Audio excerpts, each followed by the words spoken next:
right, all right. Thank you guys for joining us here at Executive Talk. For those who are watching online and also here in our studio audience, I'd like to thank everybody for coming today.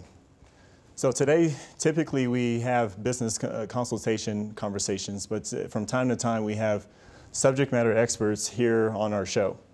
So today we're going to talk about pets, and specifically our topic is, what are we feeding our pets? And today, to actually really dive into this topic, we have Debbie Pokorn with Thriving Pets International here with us to dig into this topic. So let's go ahead and welcome her to the stage here. Thank you. Thank you for joining us. Thank you for having me. Thank you. So, what are we feeding our pets? So before we kind of get into the specific pet food today, I would like for us to talk about the evolution of pet food. And within this topic, you gave us 7 specific dates, all the way ranging from 1860 to 1960. So take us down the trail on each of those years, and what is the impact on each of those years? Well, in 1860, James Spratt came over from Ohio to sell lightning rods to people in England, and he noticed that they were feeding their pets leftovers from the ships and decided to create a pet food. Okay. He actually created a little cookie biscuit that was made of vegetables, beetroot, and meat. And it really took off, and a lot of the Englishmen fed it to their sporting dogs. Well, it took off so much that in 1890, the people from England, they came over and they actually started a company here in the United States to continue making the pet food. Okay. 1907, most people have heard of the milk bones. Right. F.H. Bennett actually created the milk bones, and then kennel ration also came into play, and they actually had canned horse meat. Oh. Not going to get into the specifics why they were doing canned horse meat, but it was canned horse meat. Okay, all right. Enough said on that. Yeah, enough said. Right. In 1930, they came out with the canned cat food. And also in 1930, they were starting to do a dry meat for their dog food. Okay. In 1946, right around World War II, it went to 85% dry food because there was a ration on metal because of the war. Got it, okay. So we had both dry dog food and dry cat food. Got it, okay. 1950 was kind of the turning point of the pet food industry. Okay. There was a plant that made cereal, and they used the extruded process. Okay. So they started making the pet food using the extruded process. It was less expensive and it was faster. Got it, okay. 1960, there was a real diversification of food. So we had not only the dry cat food, dry dog food, canned cat food, canned dog food, but we came out with like the moist and meaty and the kennel ration and that. So over 100 years, we've seen it really change a lot. Got it, okay. So over that 100 years, I think it's actually important for us to kind of know, because that sends us to year to date. Okay, so probably there's not much variation in how it's made. But let's talk about how pet food is made and also how we can read our labels. And I think in 1950, you were talking about the extrusion process. Correct. So give us the difference between the pet food being extruded or baked. What does that mean? So if a pet food is extruded, it is made into a dough. It goes through a machine and it's die cast into little nuggets. Okay. And they're all about the same size. At the end of the process, they take a sprayer and they spray it with fat. Okay. Kind of like if you went to a deli and you ordered a turkey sandwich, instead of putting turkey on your bread, they would just spray turkey fat on your bread. Well, that's nasty. And that would be your sandwich. Okay, got it. Okay, all right. Fortunately, that's how it was made. Right. And because it's baked at such a high, it's steamed at such a high temperature to get rid of the bacteria, any diseases from the animals that were in it, it takes about 40% of the nutrients. So the preferred method of dog food process is baked. It's baked. Okay. A lot of companies are starting to go to baked. Baked, it's actually made in a cookie form.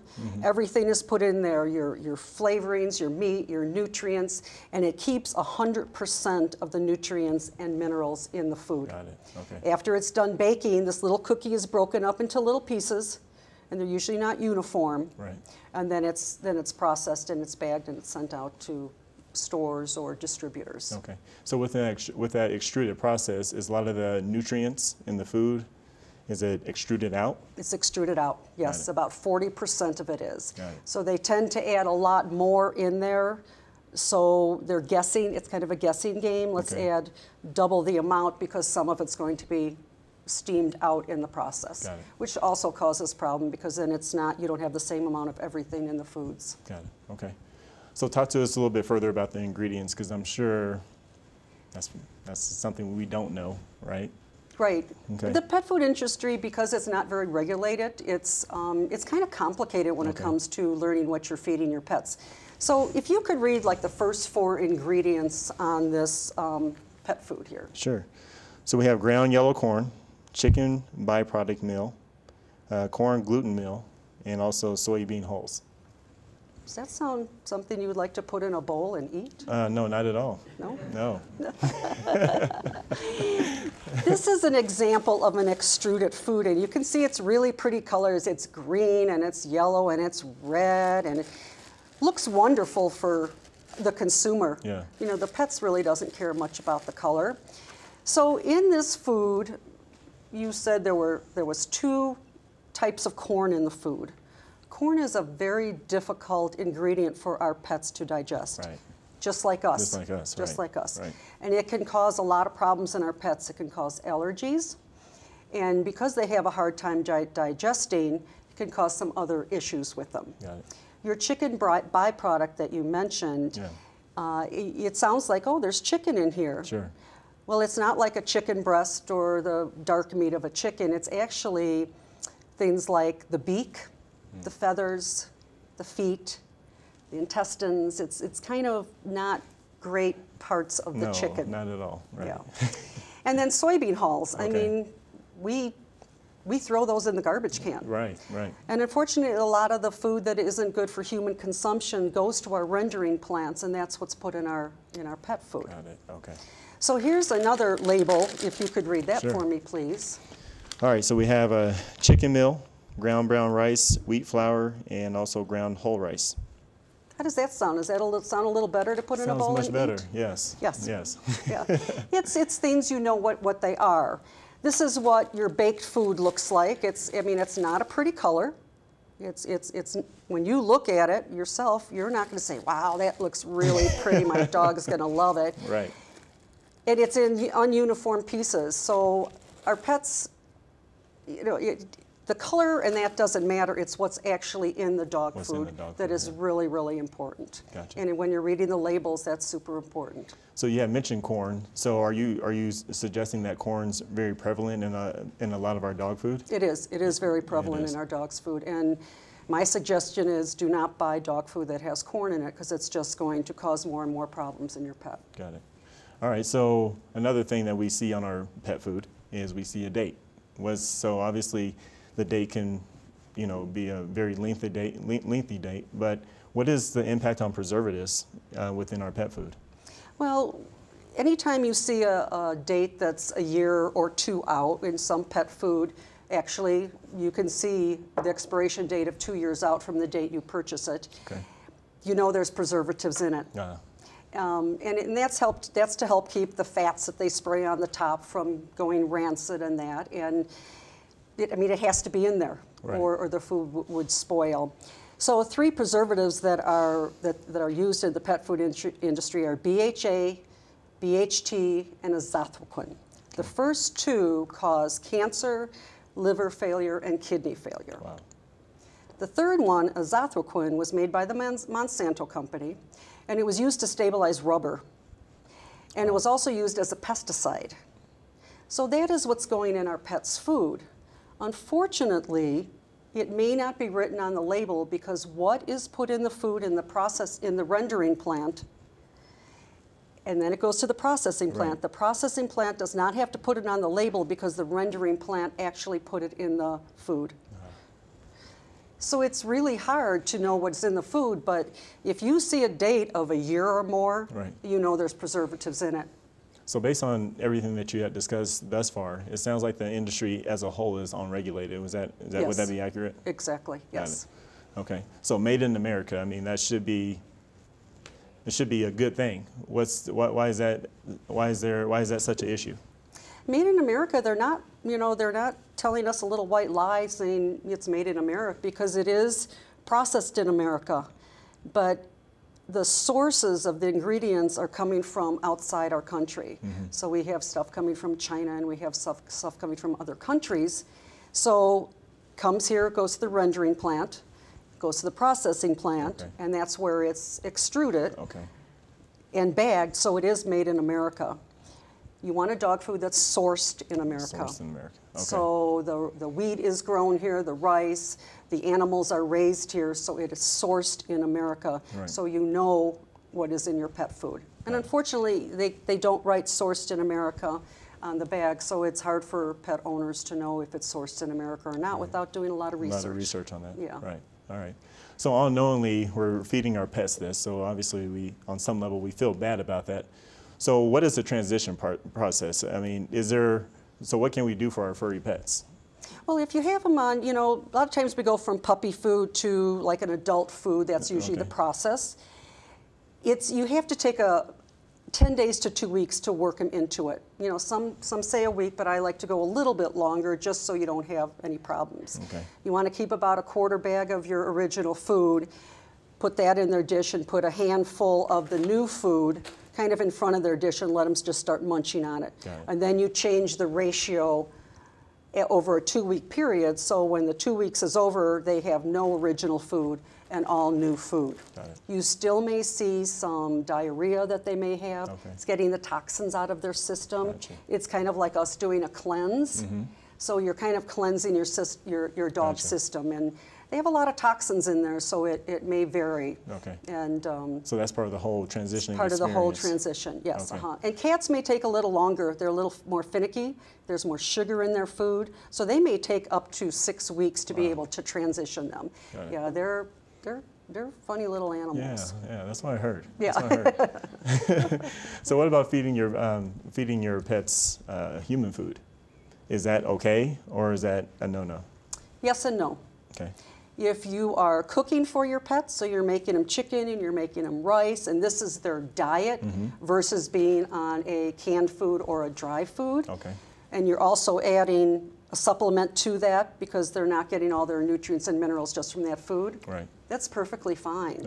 But if you're feeding them table scraps, like, wow, I'm not going to eat this fat off my steak, and here's pizza crusts, and here's popcorn, when their little sad eyes are staring at you, like, can I have some popcorn, please? And you're kind of giving it to them, that's not good. Gotcha. That's not good. That can really cause problems in there. As much as they love it, and they do the way they're eating it, it's not good for them. Right. All right, so what are some ways, because obviously our pets can't talk to us, so what are some visible ways that we can actually know if our dog is healthy? And you gave us 6 healthy ways, and let's start with healthy coat. So you're going to use 2 of your senses. You're going to use your eyes and you're going to use your nose.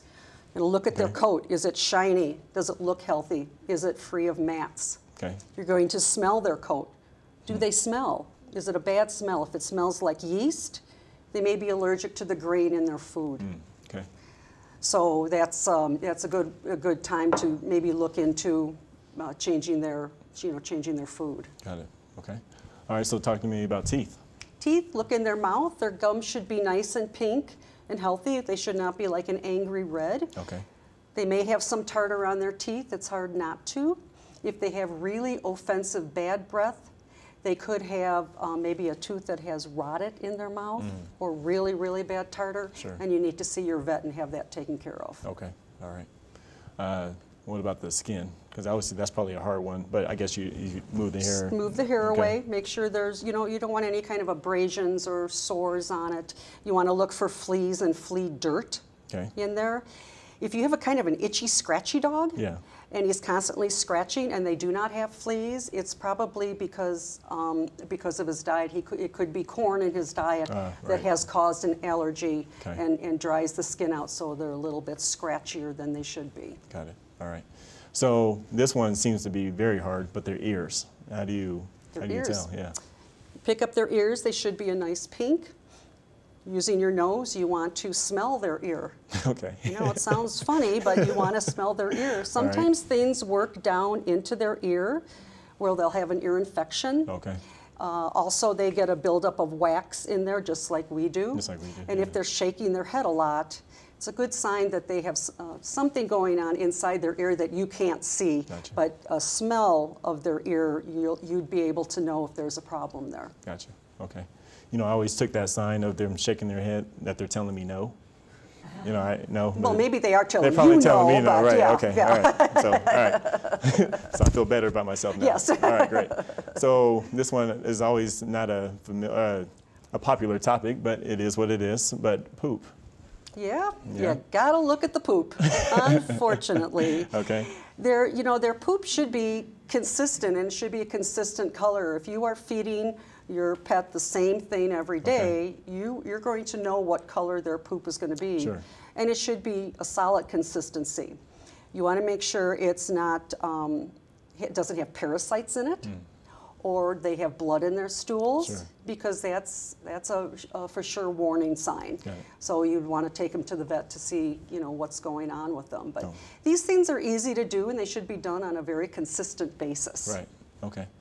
Now weight. I mean, that's definitely an easy one to kind of pinpoint. But talk to us about weight. We see a lot of obese dogs. Okay. And unfortunately, it's hard on their hips, it's hard on their knees, just like us. So a good way to see if your dog is of a good weight is to kind of look down on him. And, they should come in, they should have a little bit of a figure, they should have an indentation going to the back of their hips. Got it. And then when you look at them from the side, it should go up from their belly and then back to their hips. Back to their hips. And Okay. that's a good weight for a dog. Okay. Well, what you did for us today is you gave us an illustration. I want to go ahead and show those that are watching live in our studio audience a little bit of illustration and walk us through these 5 illustrations and start with number 1, obviously. So this dog is very thin. You can see his ribs, and he has the indentation, but the indentation is just way too much. Way too much. Okay. And this cat is also very, very thin. Could be possible that he is eating, but the nutrients in that aren't getting to his system, and so he has a tough time keeping his weight up. Okay. Second one isn't quite as thin, still underweight. You don't want to be able to see their ribs at all. Right. You want to be able to feel their ribs, but you don't want to be able to see them. Okay. So, the cat, you can see the ribs, and you can see the ribs on the dog too. Got it. Number 3, that's our ideal weight. He kind of goes in towards his back region, and he goes up past his belly. You cannot see his ribs, but if you would pet him, you could feel his ribs. And same with the little kitty cat too. You'd be able to feel the cat's ribs also. Okay. The 4th one, you can see he's starting to turn into a sausage. He's losing his any kind of indentation. Right. He's pretty much going straight across versus going up after the belly. And same with the kitty cat. He's turning into a sausage also. Okay. All right. The 4th one, he's actually past the sausage stage and is in the barrel stage, and he's just big. Okay. He's really, really obese, and the poor thing probably has sore knees and sore hips and that type of thing, and it also shortens their lifespan when they're overweight. Gotcha. If you would cut down 15% of their dog food each day, it would help them lose weight. Right. And you and I, it's tough. If somebody could put a plate in front of me and say, Debbie, this is all you get to eat, that would be wonderful. But that's not like it for Right. us. But for them, you can say, this is all you get. Got it. And again, having a good food where they are going to get the nutrition and that they need to thrive is super important. And then take them off the Oreos and Take them off the Oreos and the other pizza stuff. crust Right. and the Cheetos. Yeah, exactly. Okay, of course, of course. Well, thank you for that information. I believe, just based on what you hear, what I would like to do is go to our studio audience and hear some of their testimonials on their transition process from, having some of the extruded food to more of the healthier food. So I'd like to hear from our studio audience, please. Well, I just want to say Debbie is very, very passionate and very caring and very, very educated on what she does. I can't say enough about Debbie and what she's done for my dogs personally. My dogs have been on her food for about a year now, and their vet has noticed it, has made remarks based on their health, and she's checked in with me several times just to give me a call and say, hey, how are they doing, and was very, very keen on the type of dog and the body type, as she mentioned in the illustration. Yeah. And that then led to the type of food that she recommended for my dog to be on. She didn't just say, here's some dog food. She kind of did a little investigation on the dog itself. So thank you very much, Debbie. You're welcome. Give Awesome. Buddy a pat on the head for me. All right. Do we have another testimonial? So the food that we get from Thriving Pets International actually has made such a huge difference. Our Pomeranian has diabetes. And so she was actually 11.5 pounds, and you'll be proud to know that she's about 8.5 pounds now. And so to lose more than a quarter or close to a half of your body weight is a really big deal. Yeah. But to know that she was getting all of her nutrition, and just to see her little belly rise up like that rather than the big gigantic lumbering thing that she was before. Cute lumbering thing for certain, but it's made a difference for all of our pets, but especially the one who has some health challenges. Thank you. Thank you. So that weight thing is a big deal. It's a big deal. Yeah. It is. Okay. Yeah.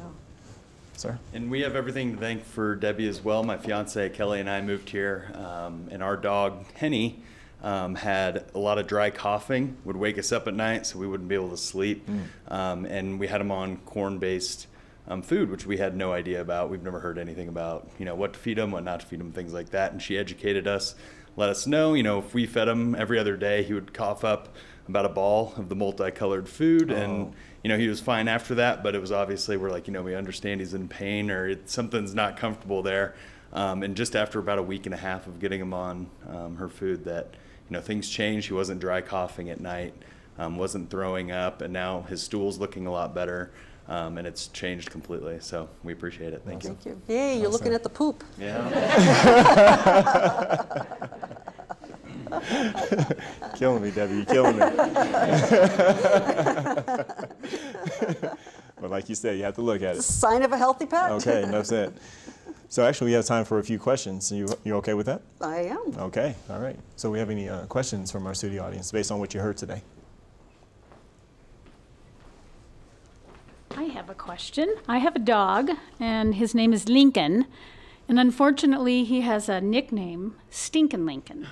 And there's a reason for that. He has gas all of the time, and it really, really stinks.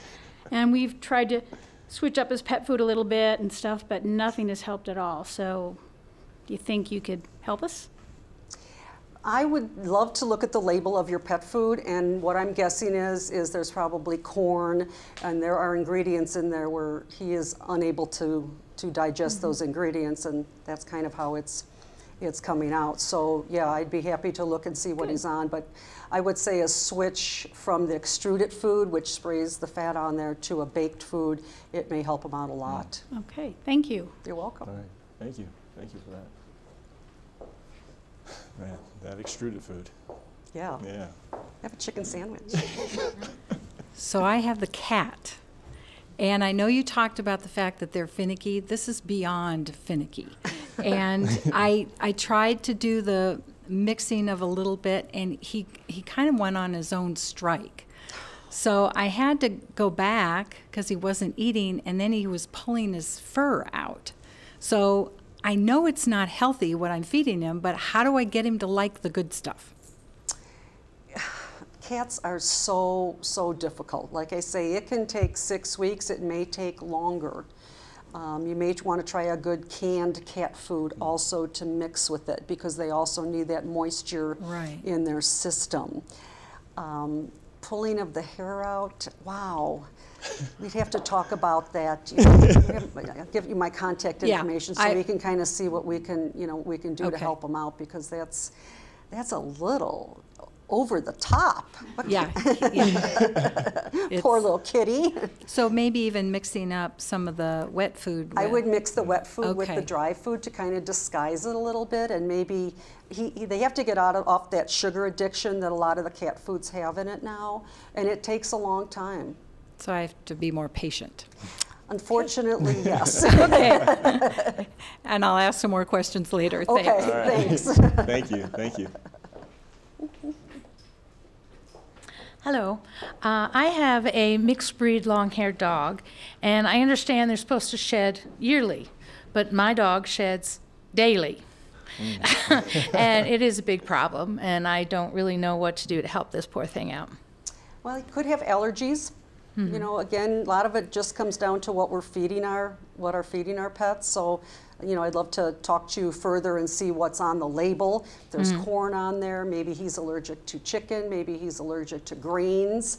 If he is, you want to put him on a nice gluten-free food, so there's no grains in there, and that, you know, his skin is dry, and his hair isn't healthy is what the problem is. So he's not getting the nutritions he needs for healthy hair, kind of like us. You know, our food in that helps our hair be healthy. And if he's not getting the proper food, then that's probably why he's shedding a lot. And dogs have gluten problems too? Thank you. Awesome. All right, we have time for one more quick question. Debbie, my dog is overweight. How can I help her lose weight? Well, if you start feeding him maybe about 15% less, but also, do you give your dog a lot of treats during the day? She loves her treats. Well, you may want to get a different treat that doesn't have so many calories. Some treats, like a milk bone, is 115 calories a treat, and some go up to 300 calories. So if you're giving your pet 5 treats a day, you could be adding 1,500 calories to their diet with just a little treat. So look at, if you go to peteducation.com, you can look up some of the calories on the treats if it doesn't show on yours. But there are treats out there as low as 6 calories a treat. You know, they're not real big, but you could give him 100 of them, and it wouldn't be, well, maybe not that many, but it wouldn't be, you know, he could have more treats and really still enjoy his treats, but he may also lose some weight in the process. Thank you. Thank you Welcome. very much.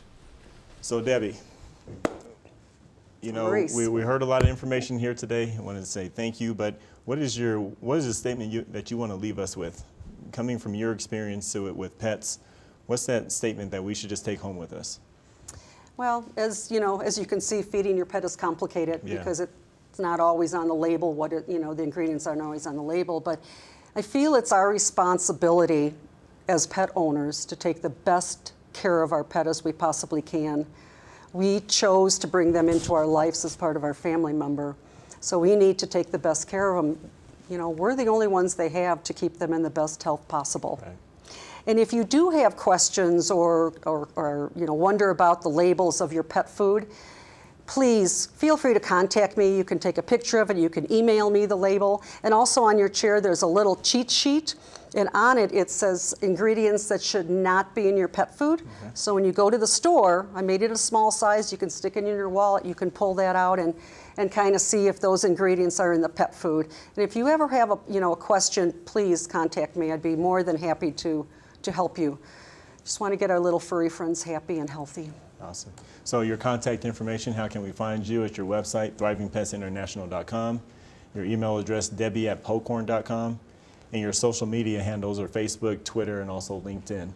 So again, I want to thank you for coming on the Executive Talk Show and talking about this topic, and also for those that are watching online and those in our studio audience. Thank you very much.